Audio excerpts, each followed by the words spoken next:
Hello, learners. Welcome to the session.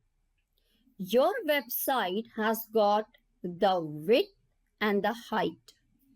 So that means whenever you are putting any element, that element is going to take the entire width in whichever row you have put it, or is it only going to occupy the space which according to its content?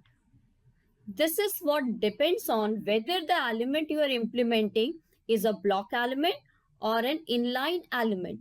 So you need to understand this. How many block elements are there? What are the inline elements? So that later during the styling, you are going to put your style according to that. So let's get started. Let's go to our VS Code. Here I'm going to create one of the file.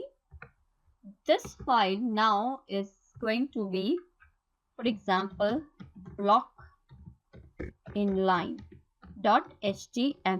Okay, because we want to put a lot of styling in our web page, we need to understand how much space a particular element is going to take. So now you will check.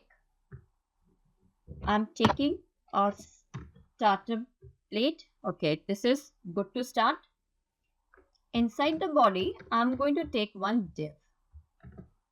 Okay, and inside this div, I'm just simply writing lorem 10. Okay, I did mistake. This is lorem 10. Okay, to generate some random words. Okay, done. Okay, now from here I'm putting a little bit of style. You don't need to worry about all this, that you will learn later on. Okay, background. I just want to show you, that's why I've taken this. This is background color. Okay, background color. Which color do I want to provide here is, for example, that is pink color, right?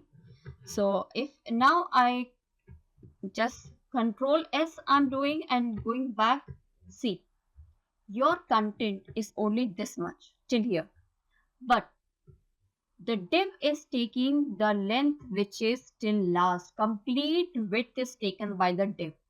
This is called block elements. All your block elements take the complete width. Now check. Suppose you use span here. Okay.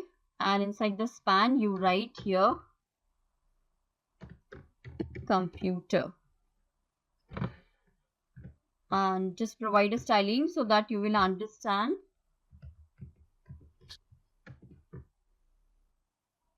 Inside the span, I'm giving the color. This time I'm changing the color as green. Okay, let it be a green. Control S, and I'm taking back C. The span is not taking the entire width, okay, because your span is an inline element, but your div is nothing but a block element.